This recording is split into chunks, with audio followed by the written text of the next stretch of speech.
yang tips yang first, tapi tekstur yang second. Kali ni kita akan buatkan resepi yang ramai sangat suka, iaitu kek sarang semut. Tapi kenapa ada dua ni, Ellie? Sebab Ellie kan suka eksperimen.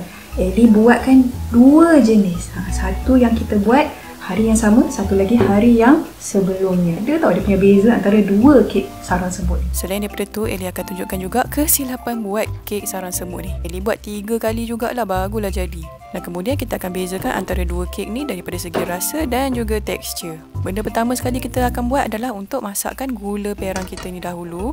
Bila dah tuangkan tu, ratakan gula perang kita dan kita akan masakkan dengan api yang sederhana. Dan tips untuk buat air gula ni kan, jangan menggodekkan dia kerap sangat. Sikit-sikit je nak bagi dia rata-rata kan, nak bagi permukaan kuali tu kena dengan gula tersebut. Sebab kalau kata korang asyik ngacau je nanti, takut nanti gula tu akan crystallize. Sementara dia tengah nak cair, jom kita buatkan bahan kering kita pula. Masukkan sedikit tepung gandum, sedikit soda bikarbonat dan juga baking powder. Campurkan dia semua sekali dan letak tepi dulu. Pecahkan telur ayam dekat dalam satu lagi bekas. Ellie pakai grade B. Senyum pula telur tu kat kita.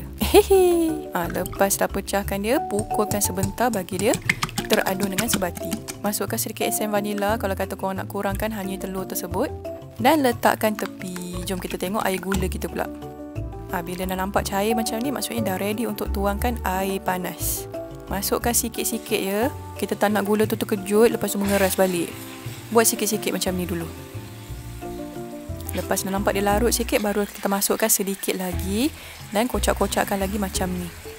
Bila kita tengok gula tu dah mula seragam dengan air tu, barulah kita tuangkan keseluruhan air tersebut. Macam tu lah nak buatkan air gula ni. Ada juga teknik dia tu. Barulah dia akan menjadi air gula yang larut dengan elok macam tu. Sebab kalau kata korang pakai air yang biasa, air sejuk ke ataupun air pada suhu bilik, elok je korang tuang dekat gula yang tengah panas tu, dia akan, apa orang cakap, dia akan menggelegak macam tu. Lepas tu dia akan mula mengeras balik tau. Yang itu yang kita tak nak tu. Sebab kalau katalah korang buat macam ni, Ellie mula-mula buat macam ni lah. Sekali nak dekat setengah jam ke 40 minit, masak aja gula tu, tak hancur-hancur lagi. Lama-lama nanti air gula tu akan tersejat. Lepas tu air korang tu pekat tau. Alright, sambung balik cerita tadi. Lepas air gula korang dah larut, masukkan sedikit mentega. Margarin pun boleh, mana-mana satu, okay? Dan biarkan dia larut dekat dalam air gula tersebut. Untuk masukkan susu pekat ni, dia ada dua cara. Cara pertama, korang masukkan waktu kita tengah masakkan air gula tu, tapi api kena kecil. Cara macam ni dia berisiko sedikit, tapi sekurang-kurangnya korang nampak lah karamel tu dah siap awal kan. Selepas korang masukkan susu pekat tu, tapiskan dia sebelum masukkan dekat dalam bekas macam ni. So ini adalah cara pertama, masukkan susu pekat. Cuma cara macam ni, kalau kata korang masukkan dia tengah menggelegak macam tu, nanti korang punya susu pekat tu nanti dia akan masak dan berketul dekat dalam air gula tersebut. Tengok bila dah start nampak dia berketul, dia tak sebati macam karamel tadi tu kan, maksudnya tak jadilah korang punya adunan ni. Yang gula dekat atas tu habis tertapis dekat atas. Ni dia separate lah pula. Ya, tak payah kau datang kat sini, tak jadi. Ni nak pesan ni, nampak tu. Tak payahlah nak pakai baju-baju putih ke lawa ke waktu buat kek ni, merecek. Cara yang kedua untuk masukkan susu pekat, bila dah masak air gula tu tak apa, keluarkan dulu, kita masukkan dekat dalam bekas dahulu. Dan lepas tu kita akan masukkan susu pekat tu ke dalam telur yang telah kita pukulkan tadi. Dan kemudian barulah kita masukkan sedikit air gula tersebut. Waktu dia tengah suam lah. Terus kacaukan dia sebab kita takut nanti masak pula telur tu. Selepas tu masukkan adunan tepung kita tadi tu. Bila korang dah masukkan tu, kacaukan dia macam tu. Dan kemudian bila nampak dia dah sebati, barulah masukkan selebih adunan air gula dan juga tepung tersebut. Kalau buat cara pertama, masukkan tepung tu sedikit demi sedikit dan campurkan dia sehinggalah teradun dengan sebati. Alright, so dah campur elok dah. So last kali apa yang Ellie akan buat, Ellie akan tapiskan dia sekali lagi. Tadi tu kita nak menapiskan gula, sekarang ni pula kita nak tapiskan kalau ada adunan daripada tepung tu yang tak sebati. Barulah tekstur kek korang tu halus mulus gitu. Faham Nak buat kek sedap kenalah rajin sikit. So dah siap dah adunan kek sarang semut kita. So apa yang kita akan buat sekarang ni, kita akan tutupkan dia dengan sedikit plastik dan kita akan biarkan dia selama 1 ke 3 jam.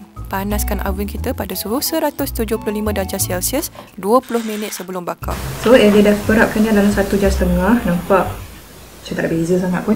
Cuma ada buih-buih sikit lah. Buih tu yang kita nak tu kan. Tapi, Ellie ada buat satu lagi yang Ellie buatkan semalaman. Sebab Ellie nak tengok kenapa beza antara perap sekejap dengan perap semalaman. Sebab ada yang setengah tu dia cakap, buatkan semalaman baru cantik. Ada yang kata tak payah perap pun tak apa. Ada yang kata 1 jam. Aku pun tak tahu mana satu dia ikut ni. So, Ellie nak test tengok mana yang satu yang jadi elok. Yang buat semalaman ni, Ellie dah masukkan dekat dalam peti ais dan biar je dekat bahagian cili. Sekali pandanglah, nampak yang semalaman ni dia macam buih dia lagi besar tau. Yang ni dia tak ada buih tapi buih dia kecil-kecil saja. Colour sebenarnya hampir sama. Yang ni nampak macam terang sikit tu sebab dia cover dengan buih-buih ni sebenarnya. So tak apa, kita akan bakarkan serentak dan dia akan tengokkan perbezaan ni selepas ni. Jadi sekarang kita dah ready untuk bakar. Tuangkan dekat dalam loyang bakar korang. Ellie pakai 7 inci. Nampak tu ada buih-buih dekat atas tu kan? Yang itu yang kita nak tu. Satu lagi yang Ellie perasan, bila kita buatkan semalaman, dia macam agak pekat sedikit tau. Dan kemudian Ellie akan ratakan dia sedikit sebab dia pekat kan. Ratakan dia macam ni sahaja. Tak payah nak ketuk-ketuk sebab kita nak buih-buih dekat dalam tu. Ini adalah kek yang kita nak simpan buih-buih udara dekat dalam kek kita. Barulah jadi sarang semut tu kan. So kita akan bakarkan dia pada suhu 175 darjah Celsius selama 45 ke 50 minit. Ataupun bila korang nampak kek korang tu dah naik, dah garing elok dekat atas tu, jangan lupa juga untuk cucukkan dia, tengok bersih, barulah bawa keluar. So dah masak dah kek kita. Yang ini yang semalaman. Dan yang baru kita buat, gini pula rupa dia. Alright, so dah siap dah kita punya kek sarang semut ni.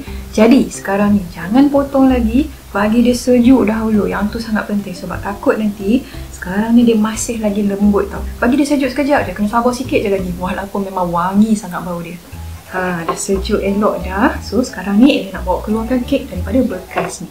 Untuk hidangkan kek ni, bawa keluar papan kek korang tu dan lepas tu terbalikkan dia sahaja macam ni. Pastikan kek tu jangan panas sangat Dan macam biasalah kalau nak buat kek macam ni, elok letak baking liner sebelum kita tuang tu. Barulah cantik dia punya sisi dengan bawah dia tu.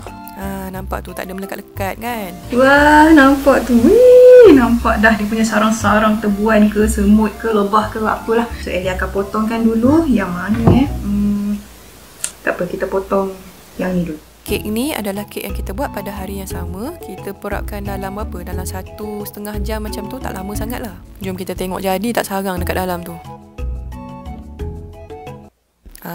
Tu jadi je. Alright, so sekarang ni jom kita potongkan yang perap semalaman pula, iaitu 24 jam perap.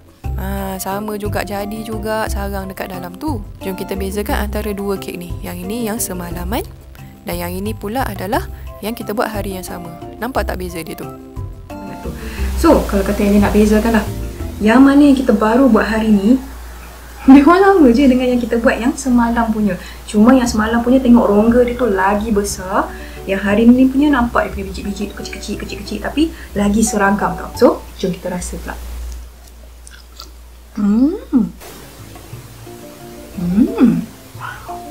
Sedap.